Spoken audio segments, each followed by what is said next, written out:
Hello my dear student, welcome back to Deepak classes. I hope आप लोग सब अच्छे होंगे, आपकी पढ़ाई भी अच्छी चल रही होगी।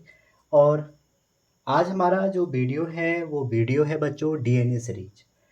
जो मेरे पुराने व्यूअर हैं उन सबको पता ही होगा, फर्स्ट के 3 दिन सोमवार मंगल बुध हम जेई के रिलेटेड वीडियो अपलोड करते हैं, और लास्ट के 3 दिन जो हैं हम नीट के लिए करते हैं, जिसमें हम पीवाईक्यू करते हैं, बहुत सारी चीज़ें करते हैं।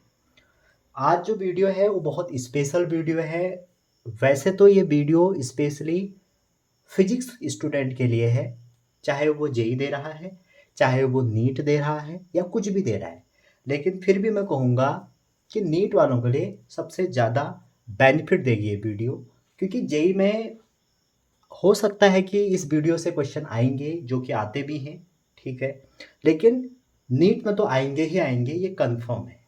तो जब भी मैं पीवाईक्यू कराता हूँ सब बच्चों से मैं एक बात ये कहता हूँ कि बच्चों, जब तक आप हर एक क्वेश्चन को 2 से 3 मेथड से नहीं करते हैं, अपनी खुद की उस पर एक थिंकिंग डेवलप नहीं करते हैं, तो आपको फिजिक्स नहीं आएगी। 10,000 क्वेश्चन करने का कोई मतलब नहीं है अगर आप एक क्वेश्चन या 100 क्वेश्चन थिंकिंग के साथ नहीं कर रहे हैं। अगर आप कंपटीशन दे रहे हैं, आप ड्रॉपर हैं, वट एवर, आप कोई भी किसी भी टाइप के स्टूडेंट हैं आप स्टूडेंट, तो आपका एक ही एम है कि आपको एग्ज़ाम क्लियर करना है। तो हमेशा की तरह मैं आपसे कहता हूँ कि एनसीईआरटी नीट वालों के लिए भगवत गीता है या कुरान है, जो भी कहते हो आप, वो आपके लिए बहुत बहुत बड़ा ग्रंथ है, उसको आप अच्छे से क्लियर कीजिए। तो आज की जो वीडियो रहेगी, जो मेरी डीएनए सीरीज की वीडियो है, तो बच्चों ये टाइम सेविंग जो क्वेश्चन मैं ढूंढूं कहता हूँ आपसे, नीट वालों के लिए स्पेशली कह रहा हूँ क्योंकि उनके पास टाइम बहुत कम होता है। तो टाइम सेविंग क्वेश्चंस कैसे होंगे? वो आपके होंगे जब आप बहुत सारे क्वेश्चन कर लेंगे, तो आपकी खुद एक थिंकिंग डेवलप हो जाएगी कि भैया ये टाइम सेविंग क्वेश्चन में आ सकता है। मतलब ऐसा क्वेश्चन जिसको आप देखते ही कर दें या विद इन 1 मिनट में कर लें, उसको हम टाइम सेविंग क्वेश्चन कहते हैं। अब जो मेरा क्वेश्चन है वो क्वेश्चन ये है बच्चों, एफबीडी। आज जो मेरी वीडियो है, वैसे मैंने काइनेमेटिक्स में कई सारी वीडियो बना रखी हैं। पहला जो मेरे आज मेथड है या एफबीडी है, आज का जो टॉपिक है टाइम सेविंग क्वेश्चन, वो एफबीडी है। आपको मैं बता दूं, आप एफबीडी में हर एक क्वेश्चन में 4 से 5 मिनट लेते होंगे, नहीं तो 2 से 3 मिनट तो लेते होंगे। अगर आप ये वीडियो देख लेते हैं, मे बी आप विद इन आधा सेकेंड नहीं, आधा मिनट या 1 मिनट के अंदर कर लेंगे। बस आप एक कॉपी ले लीजिए, पेन ले लीजिए, स्क्रीनशॉट मत लीजिए बच्चों, नहीं तो स्क्रीनशॉट ही लेते रह जाओगे। कॉपी पेन उठाइए और लिखिए। जिस दिन सिलेक्शन होगा उस दिन आपको बहुत खुशी होगी कि मैंने मेहनत की थी। तो पहला जो मेरा एफबीडी है आज का, वो ये है कि अगर आपके 2 से ज़्यादा ब्लॉक कांटेक्ट में है, जैसे कि मान लो एक ये है, 2 केस ले लेते हैं, M1 और M2, और मे भी ऐसा हो सकता है कि 2 से ज़्यादा हो, मान लो 3 है। ये हमारा M1 है, ये मैंने दूसरा ले लिया M2, और यही मैंने तीसरा ले लिया M3। तो जनरली आपको पता ही होगा एफबीडी में क्या पूछा जाता है, एक्सेलरेशन कितना होगा, वेलोसिटी कितनी होगी, ठीक है, या कांटेक्ट फोर्स कितना होगा। बहुत सारे क्वेश्चन आपसे पूछे जा सकते हैं, प्रोवाइडेड इसमें क्या होगा, मान लीजिए इसमें आपने जो फोर्स अप्लाई किया है राइट साइड को किया है और पहले ब्लॉक पे किया है, ठीक है, और दूसरे वाले में आपने इधर से कर लेते हैं, चलो दोनों केस हो सकते हैं, या आप ऐसे कर देता हूं मैं, आप रिवर्स खुद बनाएंगे, ठीक है। तो यहाँ पर एफबीडी लगाने की जरूरत नहीं है, आपसे ज़्यादा से ज़्यादा क्या पूछेगा, एक्सेलरेशन। तो एक्सेलरेशन जब भी इस टाइप का क्वेश्चन आपके पास आएगा तो आपको क्या करना है, F over total sum of मास, चाहे ऊपर का केस है चाहे नीचे वाला सेकंड केस है, आपको यही यूज करना है, M1 plus M2 plus M3, ठीक है। पहली बात तो ये होगी। दूसरी बात क्या होगी, इसी क्वेश्चन में आपसे ये कहा जाएगा कि जो इनके बीच में कांटेक्ट फोर्स है, इसके बीच में या इसके बीच में या इसके बीच में, इसको अगर मैं ए कर लूँ, इसको बी कर लूँ, इसको सी कर लूँ या इसको ए कर लूँ, इसको बी कर लूँ, तो आपसे पूछ दिया जाए कि अगर ए और बी के बीच में कॉन्टैक्ट फोर्स कितना है। मैं मानता हूँ अगर वो कॉन्टैक्ट फोर्स F1 है तो आपको करना क्या है, देखो ये याद नहीं करवा रहा हूँ, जब आप क्वेश्चन करेंगे तो आप खुद ही एनालाइज करेंगे, हाँ यार हम भी तो इस तरीके से सोच सकते थे। तो इसलिए आपको ज़्यादा दिक्कत ना हो, मैं ऑलरेडी ये चीज़ें करवा रहा हूँ, ठीक है। रट्टा नहीं मानना है। अगर आपको एक और दो के बीच में कॉन्टैक्ट फोर्स पूछे, आप सबसे पहले ये देखो कि फोर्स किस पे लगा है। M1 पे लगा है, तो जिस पे भी फोर्स लगा है उसके बाद जितने भी ब्लॉक है उसका मास कितना है, M2। तो इनके बीच में जो कॉन्टैक्ट फोर्स होगा, जितना भी मास उसके बाद है उसको एक्सेलरेशन से इनटू कर देना है। क्लियर है यहाँ तक? इसमें थोड़ा इंटरेस्टिंग टास्क होगा। इसमें दो हैं, F1 और F2। तो अगर आपसे F1 पूछेगा तो आप इजीली क्या कहेंगे, मैंने आपसे क्या कहा, जिस भी ब्लॉक पे हमारा फोर्स लगा है उसके बाद कितने ब्लॉक हैं जहाँ पर आपको निकालना है। तो F1 के बाद है M2 और M3, तो इनको सम करिए, एक ही मास बनाइए, M2 प्लस M3 और एक्सेलरेशन का इनटू कर दो। एफबीटी लगाने की ज़रूरत ही नहीं है, समझ रहे हैं। बिना एफबीटी के भी तो हो सकता है, आपको एफबीटी आनी चाहिए, ये मस्ट है। लेकिन अगर क्वेश्चन बिना एफबीटी के आप करते हैं तो आप तो अर्जुन हैं इस एग्ज़ाम के, ठीक है। अब F2 है, देखो फोर्स किस साइड से लग रहा है, इस साइड से। तो मतलब फोर्स M1 पे लगा, हमें कहाँ पे निकालना है, 2 पे। 2 के बाद देखो कितने मास है, एक ही मास है। तो F2 की वैल्यू कितनी आ जाएगी, M3 टाइम्स A आ जाएगी। और A की वैल्यू ऑलरेडी आपने निकाल दी है। अब आप कहोगे सर ये ऐसा थोड़ी आता है एग्ज़ाम में, तो मैं आपको क्वेश्चन के साथ दिखा रहा हूँ। 2015 में आपका एक क्वेश्चन आया था, और क्वेश्चन ये था कि एक ब्लॉक A है, एक B है और एक C है। अभी फ्रिक्शन की बात नहीं हो रही है, ठीक है, नो फ्रिक्शन। और यहाँ पर जो फोर्स लगा है ये 14 न्यूटन का लगा है F। ए का मास आपको दिया है 4, इसका दिया है 2 किलो, इसका दिया है 1 किलो। आपसे क्या कह रहे हैं क्वेश्चन में, find contact force between A and B.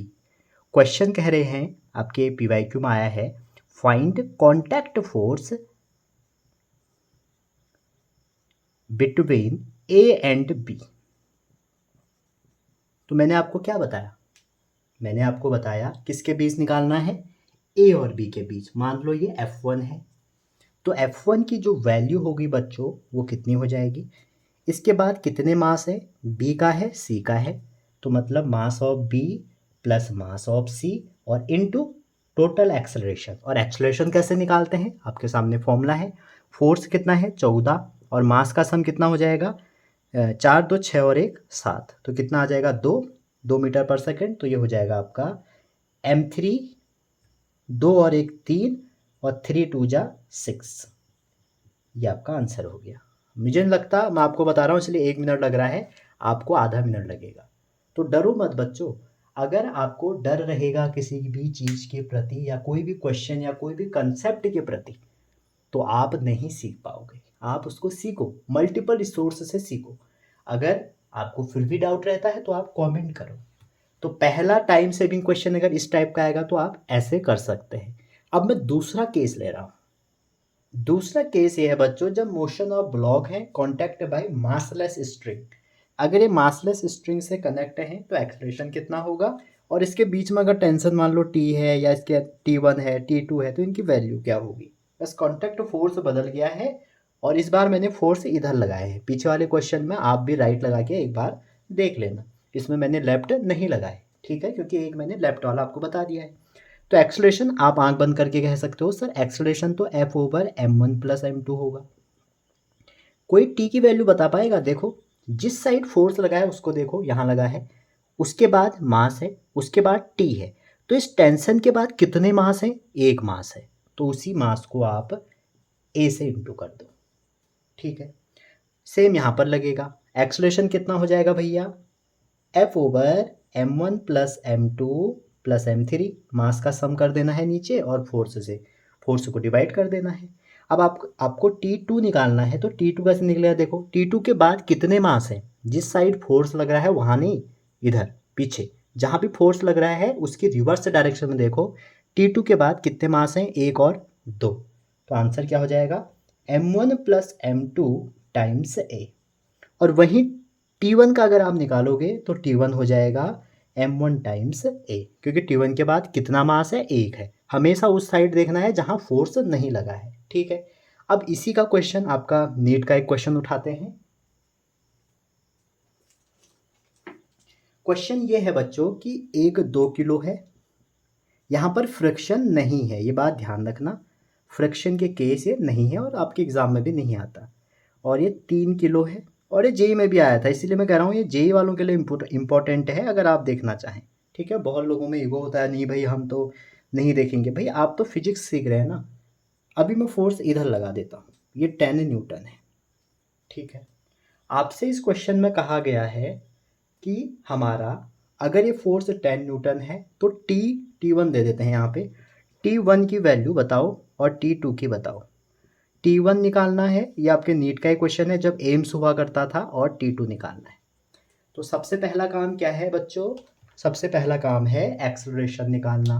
Sir acceleration तो हमको पता ही है, F over sum of mass. तो F कितना है, F है आपका 10, इन्होंने इस साइड लगा दिया, तो ये हो जाएगा A हो जाएगा आपका 10 ओवर 2 3 5 और 5 10। देखो कितना सरल है। अगर एक्सेलरेशन भी पूछा है नीट में तो कई बार एक्सेलरेशन ही पूछ लिया, तो ये तो कितनी जल्दी आ गया देखो। अब आपको T1 निकालना है। मैंने क्या कहा, जहाँ भी निकालना होगा आपको इस फोर्स के अपोजिट डायरेक्शन में देखना होगा। ये T1 है तो इधर देखना पड़ेगा। तो कितना हो जाएगा, मास का सम करो, 3 और 5 8, तो T1 हो जाएगा 8 टाइम्स A, और A है 1। देखो कितनी जल्दी आ रहा है आंसर, 8 न्यूटन। अगर आपसे T2 निकालने को कहेंगे तो जिधर फोर्स लग रहा है उधर नहीं देखना है, T2 के दूसरी साइड देखना है। तो 5 एक ही है, तो 5 इंटू 1, तो आंसर क्या आ जाएगा, 5 न्यूटन। कितनी जल्दी हो रही है देखो। तो पूरी एफबीडी पढ़ने की ज़रूरत नहीं है। अगर आप पूरी एफबीडी पढ़ रहे हो तो आप कहीं ना कहीं अपनी तैयारी में भटक रहे हो। एक बार सीखिए एफबीडी को, ठीक है। और वैसे भी नीट वाले जितने भी बच्चे हैं बच्चों, आपको एक बार सीखना है। एक बार आप सीख गए, ख़त्म कहानी। उसके बाद फिर आपको पढ़ना थोड़ी है एफबीडी लगाना, समझ रहे हैं। आपके एग्ज़ाम में ऐसे ही टाइम सेविंग क्वेश्चन होने चाहिए। आपने सोचा नहीं होगा कि एफबीडी इतना सरल हो सकती है। तो आप हर एक क्वेश्चन में देखिए, मेरे से जितना पॉसिबल होगा मैं बहुत सारी वीडियो दूंगा आपको और देता आया हूँ, ठीक है। तो आप सीखिए, जितना ज़्यादा सीखेंगे उतना फ़ायदा होगा। एक और केस लेते हैं, आपको लिखना पड़ेगा, ठीक है। अगर आप लिखेंगे ज़्यादा समझेंगे। अगला क्वेश्चन लेते हैं केस 3, जो अभी लेटेस्ट क्वेश्चन है। आप कहोगे सर आप तो बहुत पुराने करा रहे हो, और फ्रिक्शन का करा देता हूँ, चलो ठीक है। 3 केस आज करेंगे, फिर कल बाकी कल करेंगे। अगर ये M2 है, ठीक है, और ये आपका M1 है, और ये आपका लेटेस्ट क्वेश्चन है, आपका शायद 2022 का है शायद, मुझे याद नहीं है। ये ऐसे है, ये हवा में है, ठीक है। यहाँ पर कोई म्यू के काइनेटिक फ्रिक्शन है। आपसे ये पूछा गया है कि एक्सेलरेशन कितना होगा। अब अगर आप इस पे एफबीडी लगाओगे तो बहुत लंबा चौड़ा काम करना पड़ता है। क्या करना पड़ेगा आपको, यहाँ पर mg की डायरेक्शन लेनी पड़ेगी, टेंशन लेना पड़ेगा, उसके बाद यहाँ भी टेंशन लेना पड़ेगा, एफ के करना पड़ेगा, बहुत सारी चीज़ें हैं। तो सिंपल सी बात है, एक्सेलरेशन क्या होता है, नेट फोर्स। नेट फोर्स कितना होगा, देखो इस पे जो फोर्स लगेगा नीचे को लगेगा, और वो क्या होगा, इसका वेट m1g, इसका वेट तो नीचे को होगा m1g, और ये जो है इसके पीछे को क्या लगेगा, जो इसको कम करेगा, एक काइनेटिक, यहाँ पर तो टेंशन होगा लेकिन इसके पीछे को एक काइनेटिक फ्रिक्शन होगा। जब इसको नीचे को खींचेगा तो उसकी वैल्यू कितनी होती है, म्यू के टाइम्स आर।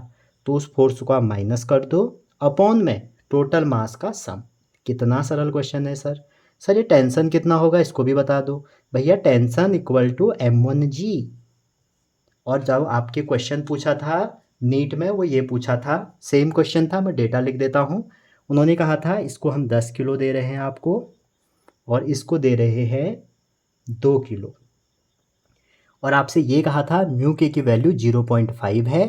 तो 2022 का क्वेश्चन आप उठाना, फेज 2 का जो दूसरी बार हुआ था, उसमें आपसे पूछा था एक्सेलरेशन की वैल्यू बताओ।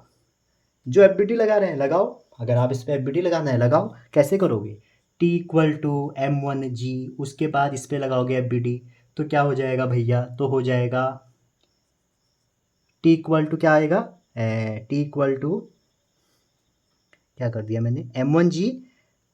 हाँ इसमें एक एक्सेलरेशन भी होगा ना, एक्सेलरेशन भी जोड़िए इसमें, m1g और प्लस m1a, ये हो जाएगा। इसके लिए इसकी एफ बी डी लगाएंगे अगर इस वाले की, तो इसका हो जाएगा, टेंशन उस साइड लगेगा तो टी इक्वल टू m2a और फ्रिक्शन माइनस, तो यहाँ इधर आके प्लस हो जाएगा। ये दो इक्वेशन आएंगी, इन दोनों को सॉल्व करो, उसके बाद आंसर आएगा। अब देखो ये तो वो करेंगे जिन्होंने दीपक क्लासेस सब्सक्राइब नहीं किया और देखते भी नहीं है, और जो यहाँ हैं वो क्या करेंगे, वो ये करेंगे।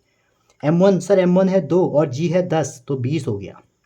सर एप के कैसे निकालेंगे, सर एप के आपने यहाँ पर लिखा है म्यू के इंटू आर, तो म्यू के मतलब 0.5 और आर इक्वल टू होता है एम जी, सबको पता है एम जी, जी 10 लेना है तो 10 इंटू 10 कितना हो जाएगा 100, तो ये आ जाएगा सर 50। सर 20 ये है और 20 में हम कितना माइनस कर देंगे, 50 नहीं 5 आएगा ना, 0.5 0.05 है, 0.5, तो ये आ जाएगा सर 5, 0.05 में ये आ जाएगा 205, तो माइनस के 5 और m1 प्लस m2 2 और 10 12, तो 15/12। आप खुद देख लीजिए, क्वेश्चन आपसे पूछा है, एक्सप्रेशन पूछा है, तो चाहे आप ये बी डी लगाएं चाहे तो आप ये लगाएं, ठीक है।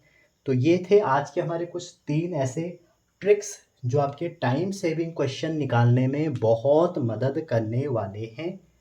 चैनल पर नए हैं, लाइक शेयर सब्सक्राइब करें, आपका चैनल है, ग्रो करवाइए।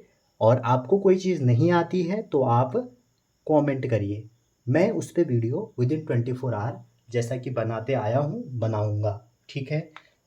तो मिलते हैं अगले वीडियो में, और कल करेंगे हम EMI एंड AC के PYQ, उनको देखना मत भूलें, जिसमें मैं सारे क्वेश्चन डिस्कस करूँगा। और ऑलरेडी हमारी फॉर्मूला रिवीजन सीरीज़ है जिसको आप लोग फॉलो कर सकते हैं और अपना सिलेक्शन श्योर कर सकते हैं। सिलेक्शन होगा, मिलेंगे यार, मोटिवेशन करेंगे, जो भी करना है सब करेंगे। फ़िलहाल आपको कोई ऐसी मोटिवेशन की ज़रूरत नहीं होनी चाहिए, आपके अंदर सेल्फ मोटिवेशन लाइए, ठीक है, और एग्ज़ाम करेक्ट करिए। जिस दिन आपका सिलेक्शन होगा उस दिन मिलेंगे, अच्छे से बातचीत करेंगे, जो भी होगा उस दिन हम बात करेंगे।